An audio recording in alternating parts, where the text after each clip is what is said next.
माँ वो फिर से आ गई है। वो देखो, कमरे में खड़ी होकर मुझे ही घूर रही है।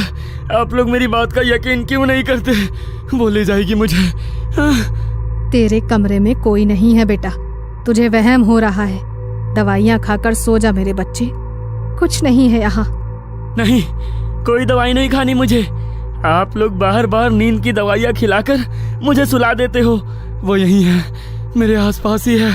उसका पूरा शरीर जगह जगह से कटा फटा है, आंखों से खून बह रहा है। मैं जितना चिल्लाता हूँ उतना ही मुस्कुराती है वो। देखो, अभी भी मुझे देखकर मुस्कुरा रही है। पता नहीं है क्या हो गया है मेरे बच्चे को। जरूर कोई बुरी आत्मा है जो इसे दिखाई दे रही है। मैं आज ही इसके लिए बड़े पंडित जी के पास जाकर धागा बनवा कर लाती हूँ। विनेश की माँ माधुरी बेटे की बिगड़ती हुई हालत को देखकर बहुत परेशान थी। इसलिए उसी दिन वो बड़े पंडित जी के पास जाती है और एक धागा लाकर अपने बेटे की बाजू में बांध देती है। विनेश के अचानक से बदलते हुए व्यवहार को कोई नहीं समझ पा रहा था। उसे अपने आसपास कोई ऐसी लड़की दिखाई दे रही थी जिसे परिवार में बाकी कोई भी नहीं देख पा रहा था। रात का समय था। विनेश अपने कमरे में आराम कर रहा था। आधी रात के समय विनेश की छोटी बहन रिंकी को प्यास लगती है और वो पानी पीने के लिए रसोई की तरफ जाने लगती है। अचानक ही उसे भाई के कमरे से कुछ अजीब सी आवाजें सुनाई देती है। उन आवाजों को सुनकर रिंकी घबराकर विनेश के कमरे के दरवाजे पर जाती है, लेकिन दरवाजा अंदर से बंद था। वो दौड़कर कमरे की खिड़की पर पहुंचती है तो देखती है सामने उसका भाई बालकनी की मुंडेर पर खड़ा हुआ नीचे देख रहा है। अचानक वो मुड़कर अपनी बहन की तरफ देखता है। उसके चेहरे पर एक भयानक सी मुस्कान थी जिसे देखकर रिंकी का दिल दहल गया था। इससे पहले कि रिंकी कुछ कर पाती, विनेश वहां से नीचे कूद जाता है। एक क्षण के लिए रिंकी की आंखों के आगे अंधेरा छा गया था।